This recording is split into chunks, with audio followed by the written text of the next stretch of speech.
So imagine you are just, sitting in a dark theater.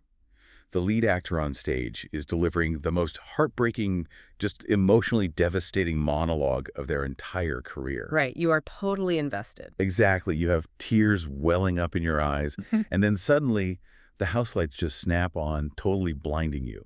A stagehand in jeans and a t-shirt walks out, hands the weeping actor a sandwich, and a giant sign drops from the ceiling that just says, "This is fake." Oh man, you would be furious. You would, because, you paid to get lost in the story, right? Hmm. But what if I told you that a director did things exactly like this, completely on purpose, to actively ruin your illusion? It sounds totally counterintuitive to, well, really everything we are taught about entertainment. I mean, we usually judge the success of a play or a movie by how deeply we get sucked into that alternate reality. Right. But today's deep dive is tackling a stack of notes on a figure who wanted to shatter that reality entirely. So we are exploring Bertolt Brecht and a theatrical movement called epic theater. And this is such a fascinating topic. It really is. And looking through these sources, this was a movement that fundamentally rewired how audiences experience a performance. So the mission today is to uncover how Brecht took the stage, which was, traditionally a place of emotional escapism, and forged it into a literal tool for radical social change and critical thinking. Yeah, it is basically an earthquake in the history of art. Yeah. And to give you some context on just how towering Brecht's influence actually is, the sources point to Peter Brook's seminal book, The Empty Space. Oh, yeah, a massive book for theater. Exactly. Brooke positions Brecht as one of the undeniable foundational pillars of modern theater. So for anyone listening, this isn't just about, blown the dust off some old theater history books. This is about the mechanics of how art influences society and how creators can manipulate your perceptions. But before we can really understand how Brecht dismantled theater so drastically, we have to look at the engine driving him. Like, what birthed this massive anti-realist rebellion? The sources take us back to his early life. Right. He was born in Germany in 1898. Yeah, and he actually studies medicine and drama. But the true catalyst hits during World War I, where he serves as a medical orderly. And you really have to picture the sheer visceral reality of that experience. I mean, he is right there, exposed to the absolute worst of human suffering. Yeah, it's not the sanitized version of war. Not at all. He is amputating limbs, treating horrific shrapnel wounds, just seeing the raw, bloody reality of war completely stripped of all its patriotic glamour. And that daily exposure to mass casualty turns him into a really staunch pacifist. He vehemently opposes what he sees as the capitalist motives driving the slaughter. Right. He starts fixating on this brutal conflict between our lofty spiritual aspirations as human beings and the grim physical reality we actually inflict on one another. And that leads directly into the political climate he was swimming in post-war. Weimar Germany is basically defined by the Treaty of Versailles.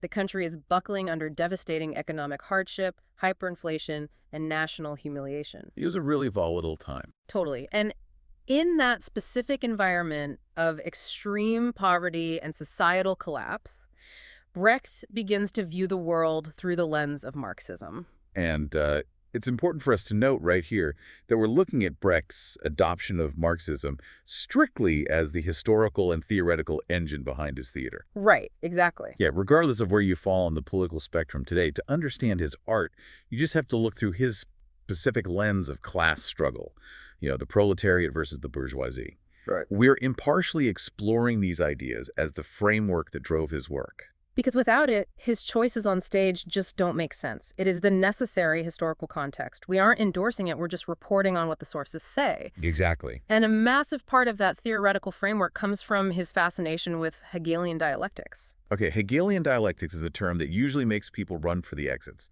Let's break that down into something we can actually visualize. Fair enough. It sounds intimidating, but the core idea is really just a framework for understanding how change happens. Hegelian dialectics proposes that you start with a thesis, like an initial idea or state of affairs. Okay, got it. But that thesis naturally generates its opposite, an antithesis. The clash between those two opposing forces creates a synthesis, which is a brand new reality. So it's all about that clash. Exactly. For Brecht, looking at society through this lens meant focusing his art entirely on conflict, contradiction, and the absolute inevitability of change. Let's ground that in a concrete example of what theatrical dialectics might actually look like to an audience member.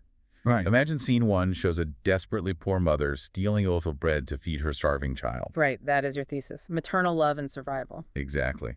But then scene 2 introduces the antithesis. We see the local baker whose bread was stolen, and because of the theft, he can't pay his own rent and is about to be evicted. Perfect. See, Brecht doesn't step in and tell you who is right or who is the villain there. He presents the thesis and the antithesis, and he forces you, the viewer, to synthesize a new understanding. That the overarching economic system itself is broken. Right. He wants you to see the systemic issue. So, keeping that in mind, it makes total sense that he wouldn't want to write pretty escapist plays. If your goal is to make the audience synthesize complex social problems, the soothing lullaby of traditional theater is actually your enemy. Precisely. You know, where you just cry for the mother and go home feeling a cathartic release. He believed that kind of theater drains your energy to act in the real world. You leave your outrage in your seat instead of taking it out into the streets. Exactly. But wait, let me push back on this for a second. If I am paying hard-earned money for a theater ticket, I want to be entertained, right? Not lectured at like I'm in a university seminar.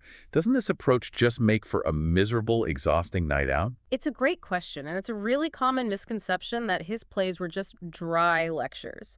Brecht still believed in entertainment. He did? Yeah, he just redefined what was entertaining. He thought that making discoveries, connecting dots, and uncovering the hidden machinery of society was inherently thrilling. Okay. He wanted the audience to feel the joy of a detective solving a complex case. Oh, rather than just the passive pleasure of a dreamer. Exactly. And to force the audience into that detective mindset, he launched an absolute takedown of what he called dramatic theater. I hated the illusion. He really did. He wanted a thinking audience, not a feeling audience. Which brings us to the centerpiece of his entire philosophy. It's this massive German term for Fremdungseffekt. The Fremdungseffekt. The sources translate this as the distancing effect, or literally to make strange. Right. And the entire purpose of the V-effect is to break empathy. It is designed to constantly keep the audience critical, alert, and totally aware that they are sitting in a theater watching a constructed play. Here is how I picture the V-effect happening in modern terms.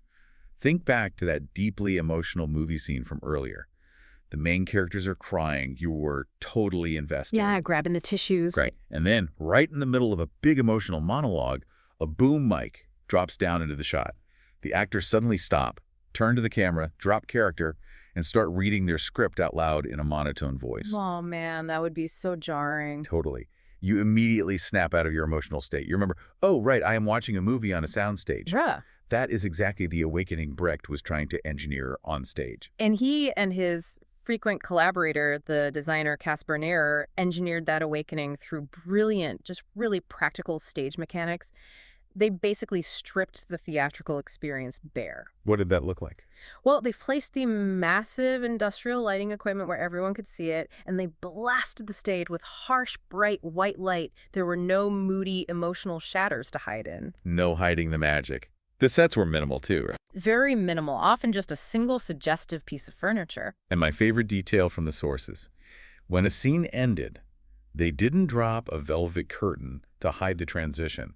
Stagehands would just stroll out in their everyday street clothes, maybe smoking a cigarette, and openly move the chairs around. Yeah, it's just so blatant. Yeah. They also dragged the musicians out of the orchestra pit and placed them visibly on stage. Oh, wow. And the music itself wasn't used the way, a Hollywood score is used today to manipulate your tear ducts. Brecht used music to be ironic and jarring. So it wasn't swelling emotional strings. No, the melodies were often discordant. They were designed to interrupt the action and comment on it rather than support it. Okay, so if the lights are blazing in your eyes and the music is actively fighting the actors, the audience is entirely reliant on the story to stay engaged. But Brecht sabotages that too. He really does. He completely dismantled the traditional plot. If there is no continuous sweeping narrative to carry you away, what are you actually watching? You are watching a montage. Epic theater utilizes an episodic structure. Instead of a smooth, chronological plot that builds to a climax, you get a series of independent, standalone episodes. The sources show they would jump across huge periods of time in a flash. And they'd use narrators who just break the fourth wall and talk right to you. And to kill any lingering suspense about what happens next, they used literal placards? Yes, giant signs projected on the wall telling you exactly what was going to happen before the scene even started. Like In this scene, the protagonist betrays his best friend. It totally annihilates the suspense. You aren't sitting there wondering what will happen. You are forced to sit back and analyze why it is happening and how it could have been prevented. Which is where another one of his major tools comes in, historification. Historification. Setting these highly political plays in distant times or far-off exotic places. Right. And you might wonder why a man so obsessed with fixing his current society would set a play hundreds of years in the past. Yeah, it seems a bit disconnected. But he did it because historification acts as a Trojan horse for critical thinking.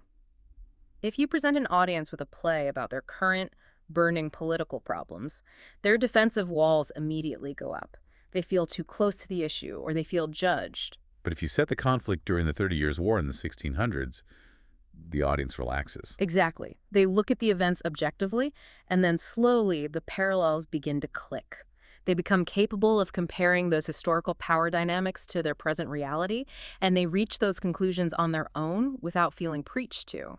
That's incredibly smart. And he pushed this educational aspect to its absolute limit with his Lehrstücke, which translates to teaching plays or didactic plays. Yeah, he worked on these with Erwin Piscator. Right, a brilliant pioneer who was using early multimedia in political theater. They created rigorous works like The Yes-Sayer, The No-Sayer, and The Exception and the Rule. The purpose of these Lehrstücke wasn't commercial entertainment at all. It was pure, unfiltered education. They were often performed by amateurs or students, and they were designed to encourage active participation and debate from the audience. He was basically turning the theater into a literal civic classroom. Completely. So let's pivot and put ourselves in the shoes of an actor in one of these plays. Because the actor's dilemma here seems nearly impossible. If the set is bare, the plot is chopped into fragmented pieces, and the ultimate goal is critical analysis rather than empathy. How are you actually supposed to act? Well, it requires a total unlearning of everything we associate with good acting. Brecht's approach is the absolute antithesis of Konstantin Stanislavski's famous immersive method. Stanislavski being the guy who's all about emotional truth, right? Yes, mining your own memories, becoming the character, feeling their feelings. Brecht rejected that entirely. He demanded that actors remain objective. You are not embodying the character. You are presenting the character to the audience from a critical external perspective. The rehearsal techniques they use to achieve this detachment are wild to me. The sources mention directors forcing actors to speak their stage directions out loud during rehearsal. Like, I cross the stage to the window and look out. Yeah, or they would use indirect speech, referring to their own character in the third person. He picked up the glass and drank.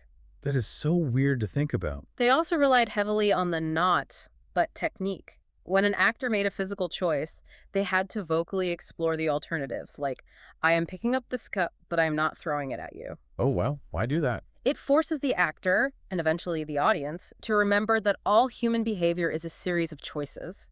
And if behavior is a choice, then the way our society operates is a choice, and therefore it can be changed. This brings us to a concept that completely rewired my understanding of performance. It's called gestus, spelled G-E-S-T-U-S. It's not just a gesture. It is gesture plus attitude plus social meaning. Yes, a crucial part of his method. It's about physically revealing a character's social relationships and their economic status, rather than just their internal feelings. And we really have to talk about the quintessential example of gestus from the sources, because it perfectly illustrates the concept. It's the silent scream in Brecht's masterpiece, Mother Courage. Right, so Mother Courage is a war profiteer. She makes her living selling goods from a cart to soldiers during a massive, brutal war. And in a pivotal scene, she hears the gunshot that executes her own son. Now, a traditional actor using the Stanislavski method would collapse, sobbing, releasing a tidal wave of messy, emotional grief. But Mother Courage cannot do that. No, she can't. She is surrounded by the very soldiers who just killed him. If she cries and reveals he is her son, they will execute her too. Her life and her economic survival depend on her silence. So what does the actress actually do? She throws her head back, stretches her mouth incredibly wide, and screams, but absolutely no sound comes out. It is a highly stylized, horrifying physical expression. And that is gestus. Exactly. The silent scream isn't just showing us she is sad. It is showing us why she must be silent. The physical choice reveals the crushing weight of her socioeconomic reality. Her internal agony is clashing violently with her need for capitalist survival. Right. Without saying a single word, the actress shows the audience the invisible economic chains choking her. That is brilliant. It literally makes the abstract concept of capitalism visible on the human body. And they even used justice in how they positioned actors on stage, right? Creating what they called a tableau. Yeah, simply by placing a wealthy character physically higher on a staircase while a peasant grovels below, they visually mapped out the social hierarchy. You could look at a frozen frame of the stage and instantly read the power dynamics. Okay, so we have this incredibly radical, highly intellectual toolkit. The lingering question for me is, did these theories survive contact with the real world? Did this toolkit actually work to enact social change outside the vacuum of 1920s Germany? Well, the deep dive tracks this global legacy, and it actually stems from a period of intense trauma for Brecht. Right, because in 1933, as the Nazis seize power, Brecht's Marxist leanings make him a massive target. He has to flee Germany. And he lives in a really turbulent exile across Europe and eventually the United States. Yet, paradoxically, this period of intense fear and displacement is when he produces his undisputed masterpieces. Mother Courage, The Good Person of Szechuan, and The Caucasian Chalk Circle. Yes. He eventually returns to East Berlin in 1949 and founds the Berliner Ensemble with his wife, the formidable actress Helene Weigel. It quickly becomes one of the most celebrated theater companies in the world. But even during his exile and in the decades after his death in 1956, the DNA of his anti-realist, socially conscious theater was just injected into the global bloodstream. You see his fingerprints everywhere. Feminist theater heavily adopted his techniques of multi-role playing, where actors swap genders and roles rapidly. To highlight how gender norms are systemic constructed issues rather than personal failings. Exactly. And you even see his mechanics on Broadway. Stephen Sondheim's musical Assassins uses Brechtian episodic structures and narrators to dissect the American dream. Same with Joan Littlewood's biting anti-war musical. Ugh. What a lovely war. But if we want to examine the most profound, high-stakes, real-world application of epic theater, I think we have to look at South Africa during the brutal era of apartheid. Oh, absolutely. This is where you see Brecht's toolkit wielded exactly as he intended, as a weapon to fight an oppressive racist regime. South African theater makers like Athol Fugard, Barney Simon, and the Junction Avenue Theater Company took these Brechtian techniques and really adapted them to survive and resist. When you look at a play like Sophiatown by the Junction Avenue Theater Company, you see the true power of this method. Sophiatown was a vibrant, multiracial suburb of Johannesburg that the apartheid government forcefully demolished to create a whites-only area. Just a horrific historical event. Truly. Now, a traditional realistic play about this might just depict the suffering of a family losing their home. The audience would cry, feel awful, and go home feeling like the tragedy was inevitable. But a Brechtian approach actively fights that resignation, doesn't it? Exactly. Yeah. In Sophiatown, they utilized episodic structures, jumping through time to show the systemic mechanics of the forced removals. They used vibrant songs not just for entertainment, but as sharp political commentary that would interrupt a dramatic moment to basically analyze the absurd racist laws of the state. And they would break the fourth wall, right? Yeah. Actors would directly address the audience, essentially saying, look at this law. This law was written by a man in a suit, not handed down by God. And because it was written by a man, it can be unwritten by us. That is so powerful. I mean, marginalized groups living under apartheid realized that a continuous emotional plot that sweeps you away was a luxury they simply couldn't afford. They didn't need a theater of catharsis. They needed a theater of political engagement. They needed to show audiences that the oppressive reality they were living in was a man-made script. And if it's the script, you can tear it up. It completely proved that Brecht's toolkit wasn't just, academic theory. Yes. It was highly effective, practical machinery for marginalized people to maintain their agency and envision a different future. So as we pull all these sources together, what is the ultimate takeaway? For me, it is the sheer audacity of what Brecht achieved. I mean, he looked at all the traditional ingredients of theater, the empathy, the comforting illusion, the smooth plot that sweeps you away, and he just threw them out the window. He replaced them with jagged tools drawn from Expressionism, the stylized movements of Asian theater, and the direct address of folk clowning. He created an epic form. And it wasn't called epic because it was 4 hours long. Right. He was epic because it possessed a vast narrative scope that zoomed out, demanding the audience step back, engage their brains, and realize their own agency in the world. Perfectly said. Which brings us to a final thought I want you to mull over as you go about your week. The next time you sit down on your couch, grab the remote and start binge watching a beautifully lit, highly emotional, deeply immersive TV show or movie. I want you to ask yourself a question.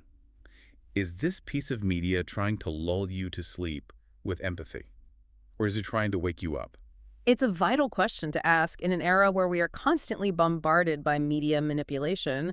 And if a modern filmmaker or content creator wanted to use the V effect on you today, what would that actually look like on your screen? I mean, in a world of deepfakes and hyperreal CGI, what would it actually take to shatter your illusion? It is definitely something to keep in mind the next time the lights go down. Thank you for joining us on this deep dive into the revolutionary mind of Bertolt Brecht. Keep questioning the media you consume, and we will see you next time.